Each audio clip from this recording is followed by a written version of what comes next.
ரிஷபராசி நேயர்களே, மே மாத இறுதியில உங்களுக்கு என்னென்ன நடக்கப் போகுதுன்னு தெரிஞ்சுக்க ஒரு சூப்பரான குட்டி அப்டேட் இதோ. மே 22 முதல் 30 வரை செவ்வாய்க்கும் புளூட்டோவுக்கும் நடக்கிற பல பரீட்சையால உங்க தொழில், நிதி மற்றும் உணர்வுகளில் என்னென்ன அதிரடி மாற்றங்கள் வரப்போகுதுன்னு நாம தெரிஞ்சுக்கலாம். முதல்ல உங்க வேலையில வரப்போற அந்த அதிகார போட்டி. மே 26ல நடக்கிற கிரகங்களோட முரண்பாட்டால ஆஃபீஸ்ல பாஸ் அல்லது அதிகாரத்தில் இருக்கிறவங்க கூட கொஞ்சம் மோதல்கள் வர சான்ஸ் இருக்கு. என்னதான் நீங்க ரொம்ப சேஃபா இருக்க நினைச்சாலும் மாற்றங்களை தவிர்க்க முடியாதுங்க.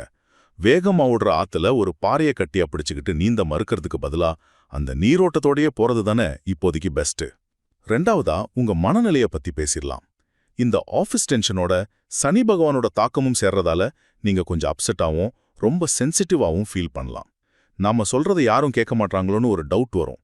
ஆனா உங்க உணர்ச்சிகளை கொஞ்சம் ஓரமா வச்சுட்டு ஒரு வக்கீல் மாதிரி ரொம்ப லாஜிக்கலாவும் தெளிவாவும் உங்க பாயிண்ட் எடுத்து சொன்னா கண்டிப்பா நீங்க ஜெயிப்பீங்க. கடைசியா உங்க ரிலேஷன்ஷிப் மற்றும் நிதி நிலைமை. சுக்கிரன் செவ்வாய் சேர்க்கையால காதல்ல ஈர்ப்பு ரொம்பவே அதிகமாகும்.